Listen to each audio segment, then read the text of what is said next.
Helo a chroeso i'r fideo adolygu yma ar gyfer Carlam Cymru TGAU Almaeneg. Mae'r fideo adolygu yma yn canolbwyntio ar die Deutsche Wortstellung, felly trefn geiriau mewn brawddegau Almaeneg. Die Ziele, felly yr hyn rydyn ni'n anelu at wneud yn y fideo yma, yw dysgu sut mae gosod y ferf fel yr ail syniad mewn brawddeg arferol, dysgu sut i ddefnyddio'r rheol amser dull lle, so TMP ni'n dweud yn Saesneg, time, manner, place, i drefnu gwybodaeth ychwanegol mewn brawddeg. Byddwn ni'n dysgu am gysyllteiriau, doi fath gwahanol, so cysyllteiriau cyd-gysylltu ac hefyd cysyllteiriau israddol. Byddwn ni'n dysgu sut mae gosod pwyslais ar ddarn o wybodaeth gan ddefnyddio trefn geiriau, a hefyd adolygu sut mae gofyn cwestiynau ac edrych ar sut mae trefn geiriau yn gweithio fel cwestiwn. Y brif reol i gofio felly wrth drafod trefn geiriau mewn Almaeneg yw'r ffaith bod y ferf yn cael ei osod fel yr ail syniad mewn brawddeg. Felly os ydyn ni'n edrych ar ambell enghraifft, rhywbeth byddwch chi wedi gweld fi'n siŵr o'r blaen yw'r patrwm ich wohne, felly rwy'n byw, ac wedyn yn amlwg chi'n gosod eich lleoliad. So ich wohne in Swansea, rwy'n byw yn Abertawe. Felly'r ferf enw fan hyn yw wohnen, ond gan mai ich yw'r goddrych, fri'n siarad am fi fy hunan, mae'r ferf wedi rhedeg fel wohne. So ich wohne in Swansea. Os ni'n newid y person, neu'r goddrych, mae gennym ni fan hyn beth rydyn ni'n gwneud fel grŵp. Felly, wir entspannen uns im Garten. Felly, rydyn ni'n ymlacio yn yr ardd. Eto, mae'r ferf fel yr ail syniad yn y frawddeg. Fan hyn, mae gennym ni batrwm rhoi ein barn. So, meine Meinung nach, rhywbeth rwy'n siŵr chi wedi gweld o'r blaen, yw yn fy marn i. So, meine Meinung nach, dydyn ni ddim yn gallu gwahanu'r geiriau yna wrth ei gilydd. Mae'r rheina'n cael ei gosod fel un syniad. Felly, mae'r ferf essen, so ni'n trafod bwyta, yn yr ail safle. Dyw e ddim yn golygu taw'r ail gair yw e bob tro, mae e'n golygu bod e yn yr ail safle. Felly mae e'n dod ar ôl meine Meinung nach, ni'n gorfod cadw reina fel un grŵp o eiriau, felly'r ferf sy'n dod yn yr ail safle, essen. So meine Meinung nach, essen wir zu viel Zucker. Yn fy marn i, rydyn ni'n bwyta gormod o siwgr. Eto fan hyn, mae gennym ni'r ferf fel yr ail syniad, ond eto nid yr ail gair. Felly, vor der Schule, felly ni'n dweud pryd mae rhywbeth yn digwydd, cyn ysgol, vor der Schule. Ni'n trafod wedyn beth mae dan, so person arall, yn gwneud. Felly mae'r ferf enw spielen wedi ei redeg fel spielt. So, vor der Schule, spielt Dan Fußball.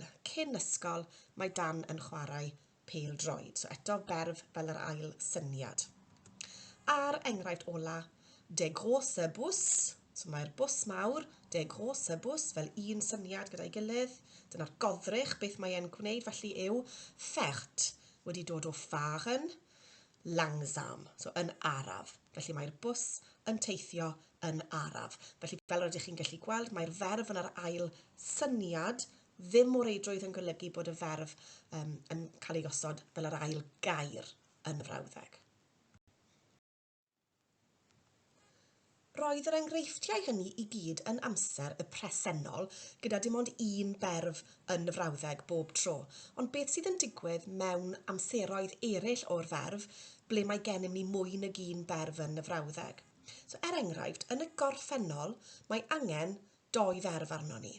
Mae angen berf cynorthwyol, haben neu sein, ac wedyn y rhangymeriad gorffennol hefyd. So yn yr achos yma, mae'r haben neu'r sein yn yr ail safle gyda'r rhangymeriad gorffennol ar ddiwedd y frawddeg. So enghraifft cyntaf ni yw, meine Eltern haben ein neues Haus gekauft.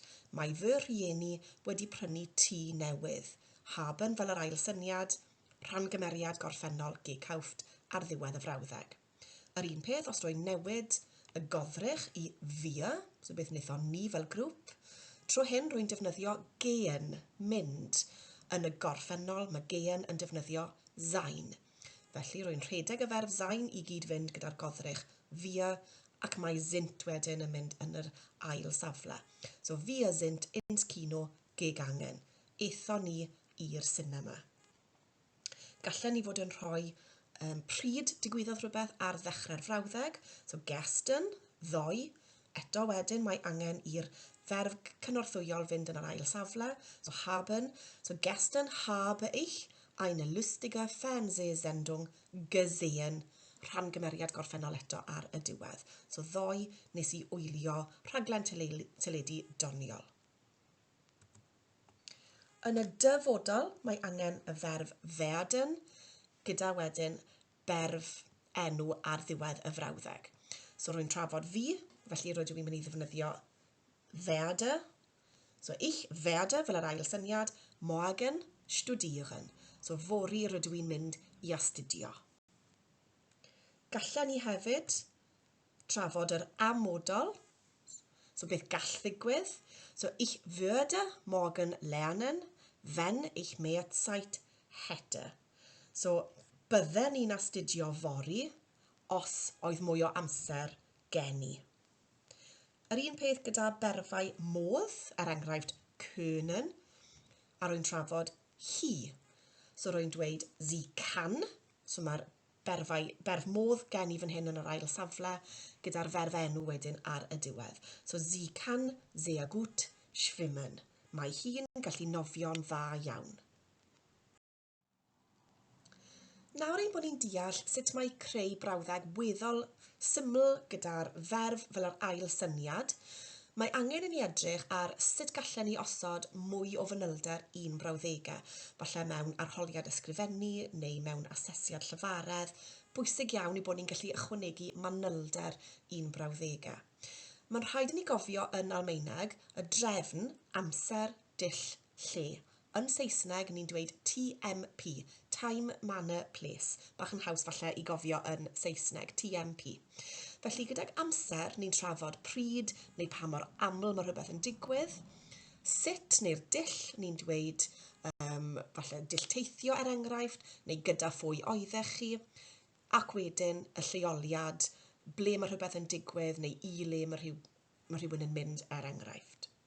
Felly os newn ni edrych ar y drefn yma fel brawddeg yn ei cyfanrwydd. So os hoffen ni ddweud fy mod i'n teithio am y 8 o'r gloch ar y bws i'r ysgol, mae'n rhaid i mi ddilyn y drefn hynny.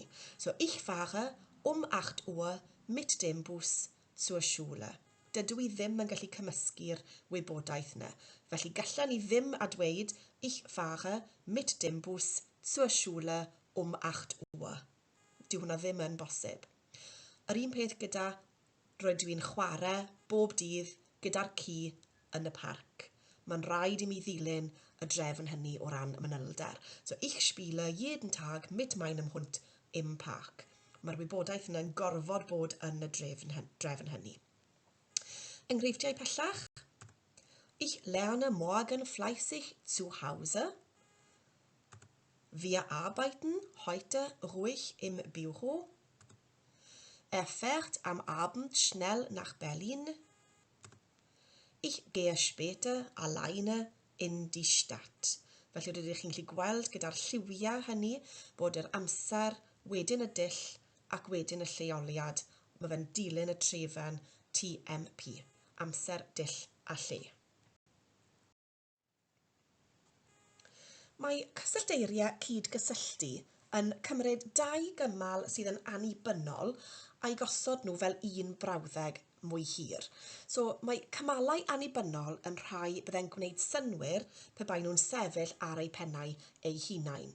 So er enghraifft, os bydden ni eisiau cymryd y 2 gymal, ich bin sehr sportlich, so rwy'n hoff iawn o chwaraeon, rwy'n sporty iawn. Ac hefyd, ich trainiere 4-mal die Woche, so rwy'n ymarfer 4 gwaith yr wythnos. Mae'r 2 gymal yna yn rai bydde'n sefyll wrth eu hunain, allan ni roi atalnod llawn ar eu hôl nhw a bydden ni'n deall y frawddeg yn iawn. Os hoffen ni greu brawddeg mwy hir a'i gosod nhw fel un syniad gyda'i gilydd, gallen ni jyst gosod und, sef a neu ac, yn y canol yn lle'r y talnod llawn. Nid yw hynny wedyn yn newid unrhyw drefn o eiriau o gwbl. Yr un peth gyda aber, sef ond, enghraifft, ich esse viel Obst, aber ich hasse Bananen.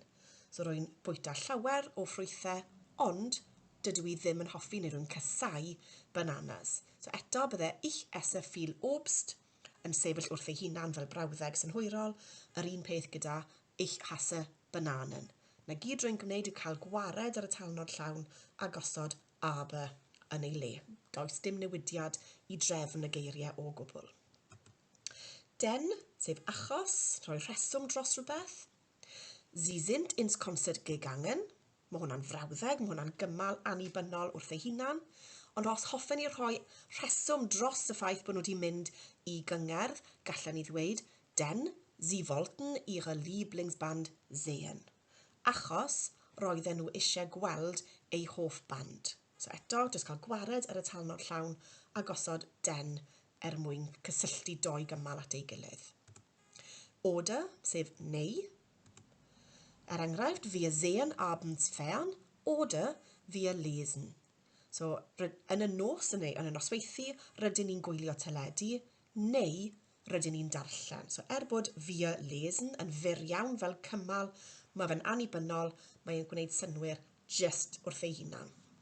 A'r un olaf yn hyn, sondern, sef ond neu yn hytrach. Mae gen i'r enghraifft, ich werde nicht Spanisch studieren, sondern Deutsch. Felly, dydw i ddim yn mynd i astudio Sbaeneg, yn hytrach rydw i'n mynd i astudio Almaeneg. Mae cysylltau'r is-raddol felly yn cyflwyno cymal is-raddol neu cymal dibynnol a cysylltu fe wedyn gydag ymadrodd prif gymal. Be sy'n bwysig wedyn yw bod y cysyllteiriau yma yn danfon y ferf i'r diwedd bob tro. So, enghraifft, mae als sy'n golygu pan rydyn ni'n trafod digwyddiad yn y gorffennol, yn edrych fel hyn mewn brawddeg. So gallen ni fod yn dweud, ich habe ein Buch gekauft, nes i brynu llyfr. Ond os rydw i eisiau dweud pryd nes i wneud hynny, so als ich im Einkaufszentrum war, pan roedden ni yn y ganolfan siopa. So mae'r ferf fa wedi cael ei wthio i ddiwedd y frawddeg fan hyn. A mae hwnna nawr yn batrwm byddwn ni'n gallu ailadrodd bob tro. Felly, enghraifft, before, sef cyn. Ich frühstücke bevor ich mich anziehe. Felly rwy'n cael brecwast cyn fy mod i'n gwisgo. Das, sef bod. Ich weiß, rwy'n gwybod. Das sie kommen. So rwy'n gwybod bod nhw'n dod. Eto mae'r ferf ar ddiwedd y frawddeg. Yr un peth gyda nachdem, sef ar ôl. Wir sind oft müde. So rydyn ni'n aml wedi blino nachdem wir gelaufen sind. Ar ôl i ni fynd i redeg. A'r un ola, ob, sef os neu a yw. Ich weiß nicht, felly dydw i ddim yn gwybod, ich weiß nicht, ob ich das machen möchte.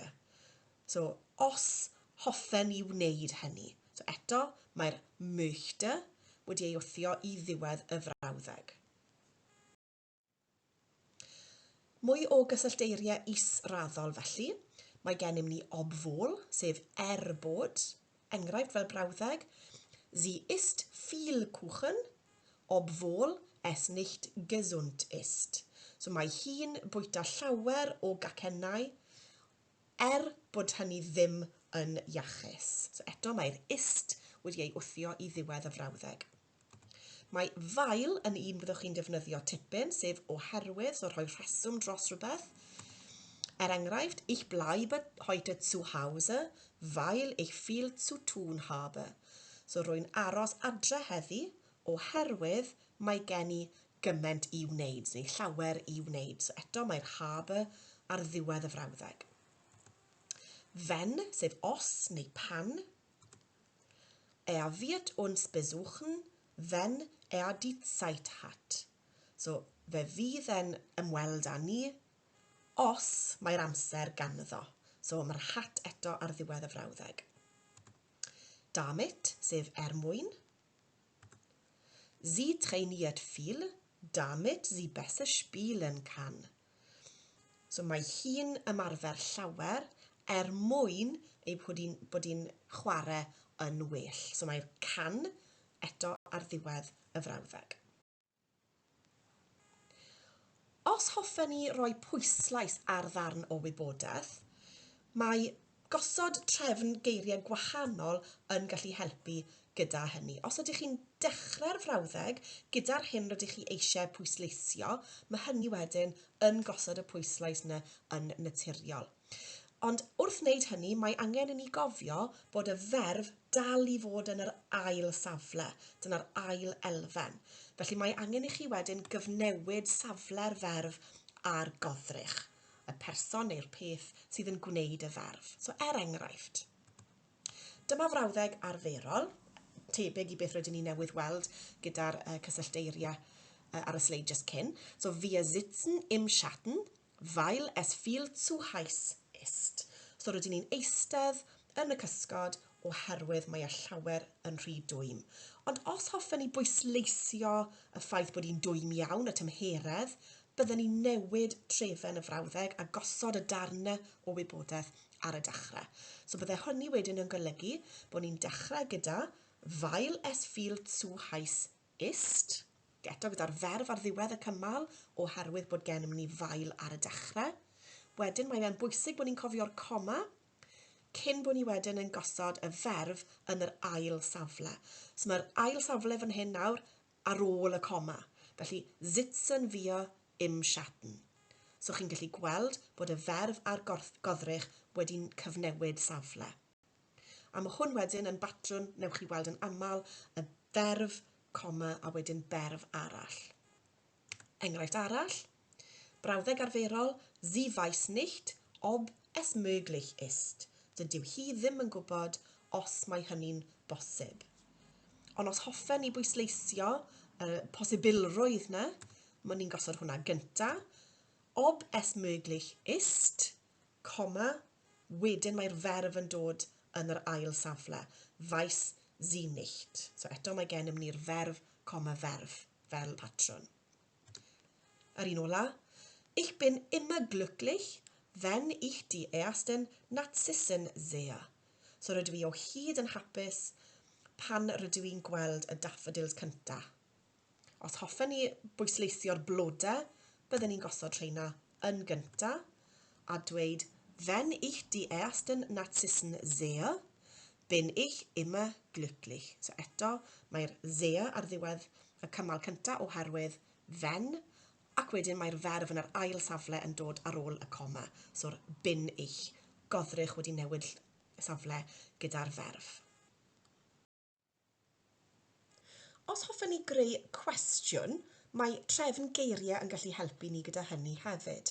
So mewn cwestiwn arferol, os hoffech chi ofyn rhywbeth fel ydw i, neu a oes rhaid i ni, neu wyt ti eisiau, mae angen chi gyfnewid y ferf a'r goddrych fel bod y cwestiwn yn dechrau gyda'r ferf. So, cwbl o enghreifftiau i chi. Dyma just gosodiad. Du hast einen Hund. Ffaith yw hwnna, rwy'n dweud wrthoch chi, mae gennyt ti gi. Ond os hoffen ni ofyn, a oes ci gennyt ti, gallwn ni roi'r ferf ar y dechrau i greu hast du einen Hund. Felly, gwmos yr un geiriau, jyst bod ni wedi gosod y ferf ar y dechrau.